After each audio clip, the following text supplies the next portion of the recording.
friends, it's Monday, May 16th. We just finished our Board of Supervisors meeting. It started at 9 o'clock, ended at 1:49. We almost made it to 2 o'clock. I do want to note that it was a very full meeting. We had some really good conversations about a lot of issues that are important to our residents here in Pima County and the city of Tucson. And so I was glad for that. We had a very long call to the audience. I believe we had over 40 people speaking, if memory serves. And what I will say is that many of the people came and spoke specifically to an agenda item that we were going to be voting on or discussing, which I appreciated because that has not been the norm. And so I would say about half, which I thought was a good improvement. I want to thank Tasha Jordan for reading the Pledge of Allegiance. She is, she works for CWD and is a resource navigator helping people stay in their homes. And so thank you for all that work, Tasha, and thank you for coming down for call to the audience. We had Natalie Morioki, and she's a case manager for the law offices of Rachel Wilson, an immigration attorney. And I want to thank Natalie for joining us virtually to read the land acknowledgement. And that, I just want to highlight that you don't have to be an employee of Pima County. If you're interested in reading the land acknowledgement, we'd be happy to set up a time to record that with you. It's just on Zoom. It doesn't have to be something you come in for. And we'd like to have more people from our community join us, even virtually, for our board meetings. I want to thank the Save the Scenic Santa Rita's members, Rob Peters and Steve Brown, or as my son likes to call him, Senor Cafe, and Gail Hartman for coming down to the Board of Supervisors meetings and really talking about the specific item that they were talking about is the mining issue and how we need to save our beautiful Sonoran Desert. And so I want to thank you so much for coming and for your advocacy. Larry Starks, thank you so much for coming down to advocate for Juneteenth celebration. And as you said, and I like to take that phrase because I think it's so important and critical. It's a movement. It's not a moment, Juneteenth.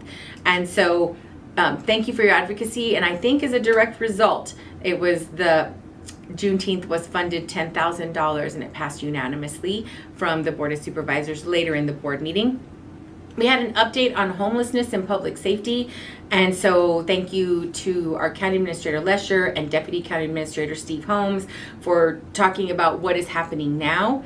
There is a modular in place right near the jail, and it is expected to be ready to serve our community in early June. And so I think it was good. If you go to the item on the agenda, you'll see that there is a graphic that shows where the modular is going to be placed, and I think it's important to do that. And just in case you want to go through the agenda, item on county initiatives to address homelessness is item number 20, and then the item about Title 42 that I'm going to talk about in just a moment is item number 7 on the addendum. So I think it's important, if you want to have more detail and really listen to our discussion, go ahead and join there. As I mentioned, we had an update on Title 42. Right now, we have about 1,400 people being processed per day, 9 buses per day that are coming and picking up at different locations and different ports of entry and being brought to Casa Alitas, processed there, and then people are being housed in different locations, including a hotel that is going to be stood up soon in Phoenix and a couple of locations in Phoenix. And because of really the Herculean efforts by Casa Alitas, the city of Tucson, county staff, and volunteers, we haven't had any street releases. And if you want to know what that'll look like, just Google street releases El Paso, Texas, and you'll see what it is. Basically, people in sleeping bags all throughout the community. And respectfully, that's what we're trying to avoid here in Pima County. We had a lot of people saying, close the border, don't let people in. People are accessing a legal venue to become a citizen. Seeking asylum is something that is part of our process for centuries, right? We are a state, we are a country of immigrants. Thank you, David Iguerra, for putting a perspective that I don't think a lot of people appreciate. And he came and spoke at Call to the Audience, and I think it's important that we appreciate that we haven't had any street releases. And Casa Alitas is seeking volunteers. And so if you speak any other languages, we have African dialects, Spanish, Portuguese, we have asylum seekers from every country. Please come by. And I want to make note of this because I think it's getting lost in some of the translation when you talk about these services. Thus far, Pima County has received $29 million, federal dollars, to provide these services. This is not something that is getting taken out of the Pima County coffers. If you look at our budget that was, the tentative budget that was adopted today, there is no line item in there that says provide support for asylum seekers. This is federal funding. And so you may have an issue with any tax dollars going towards this effort, but I think it's important, and it's an important piece that Pima County has really with the city of Tucson stood up all of these services. There isn't anything else like it in the state of Arizona, and there are other counties and different cities that are looking at our model to try to get that support. And let's be clear that people that are coming seeking asylum here, they're not seeking asylum to come to Tucson. They have a sponsor somewhere in the United States, and this is not their final destination.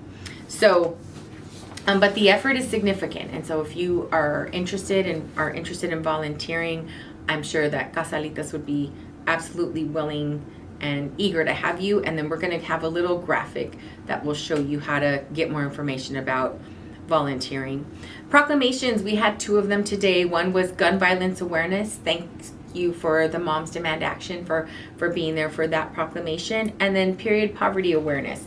We had Dr. Shannon Roberts from the Diaper Bank, Leanne Hernandez from the YWCA, Monique Valeri from SAFE, and Elvira Suarez Din, our own D5 family member that were there to accept the proclamation.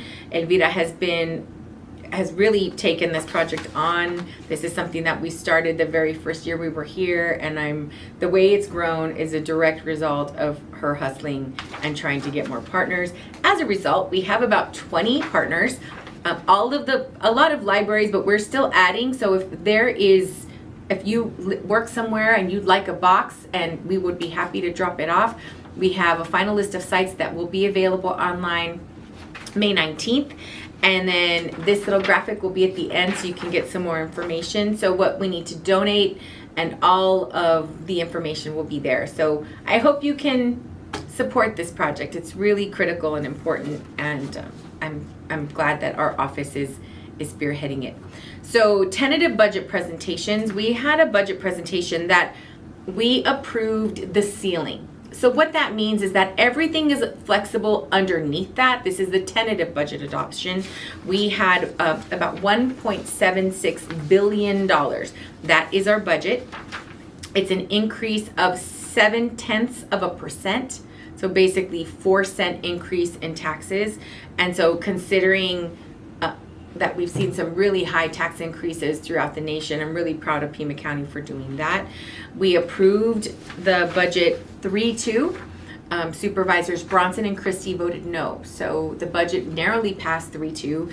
And one of the reasons that we had a motion and a second by Supervisors Christie and Bronson to suspend all of the salary adjustments for the salary compensation study. And that was something that I was unwilling to do. We've set aside $14 million to account for those changes that we anticipate are going to be a direct benefit to our Pima County employees, making sure that there's parity with the job that you're doing here and going somewhere else, somewhere even in Pima County, to be able to get paid more for the same job that you're doing. I'd like Pima County to be the employer of choice and want to keep all the wonderful employees that we have here. And so I was not willing to sacrifice our employees' increases to pass the budget unanimously, and so it passed 3-2.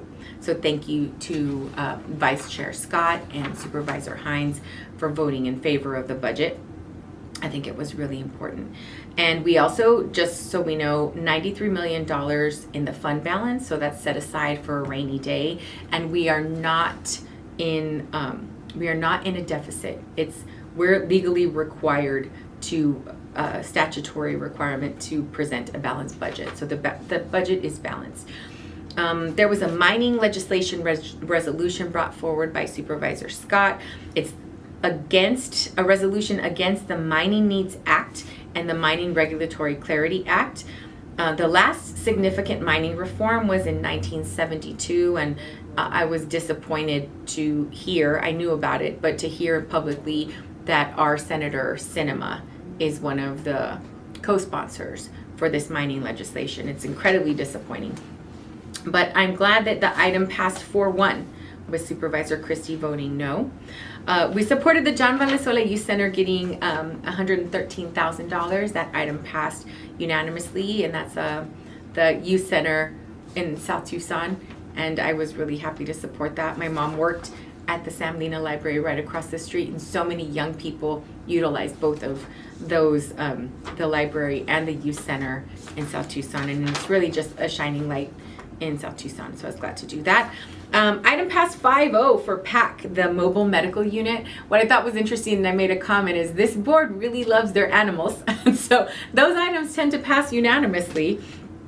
Item 41, the acceptance of, so this was interesting because this item passed 3-2. Supervisor Bronson and Christie voted no, and it is the acceptance of private funding that has been gathered from out. We always talk about public-private partnerships. This is literally that.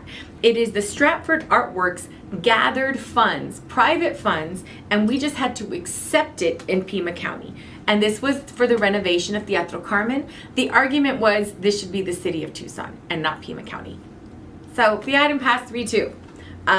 I was happy to support it, and I think that it's going to be a wonderful resource and just the preservation of history in our community, and it'll be right around downtown, so I'm sure it's going to be a great boom for downtown as well.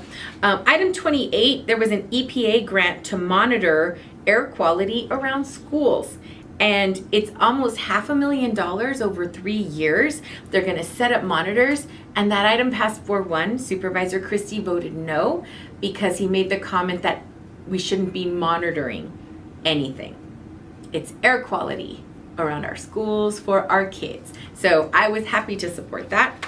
So I had this really amazing surprise at the beginning of the board meeting, and I didn't want to start my update with that because it seemed a little self-serving, but I received this crystal apple for lifetime achievement from the Metropolitan Education Commission, and I was so I was surprised. I didn't know, my staff didn't know that it was coming, and it was really just so very thoughtful. So I want to thank the Metropolitan Education Commission for this honor. I have had the opportunity over 20 years in TUSD, and just last week to give this crystal apple to very deserving people in our community that are doing amazing things. And so to be able to receive one is just really very humbling, very excited. It's going to go right up here in a place of honor. So thank you so much for that. We're not going to be meeting again before before all of the graduation season is over. So I want to take a moment to say congratulations to our UA grads. I know we've had graduates all over the place. It's so wonderful to go on social media and see everyone in their cap and gown. I want to give a shout out to Michael O'Connell and Marisol Aguirre for obtaining their masters. Marisol obtained her second master's. You know, it's so inspiring. You have people that are working full time and are able to get their degrees and just further their education. It's very inspiring. So I want to say a special congrats to both of them. Also to Patrick Robles. He had the opportunity not only to graduate, but to speak, to, it was just it's been very exciting to sort of be on the periphery of all of these people reaching their educational goals. And so it's very exciting for me. And then congrats to our high school grads. So we're going to have a little graphic on all of our social media posts that are going to show the top students in our D5 schools. Enjoy that, like it, share it, because I just want to celebrate the young people in our community and the wonderful things that they're doing. This is the time to celebrate. You know, we have little kinder promotions. My niece Belen and my niece Ruby are promoting. We have elementary promotions, and then we have middle school promotions. And so I want to also say our house is going to be celebrating with our son Raul, who's promoting from 8th grade going on to high school. And I know a lot of us are in this in the celebration mode in our home. So congrats to all of you. Stay safe, my friends. It's going to be a crazy 2 weeks with the end of school, so please just stay safe. Thank you for paying attention to Pima County politics.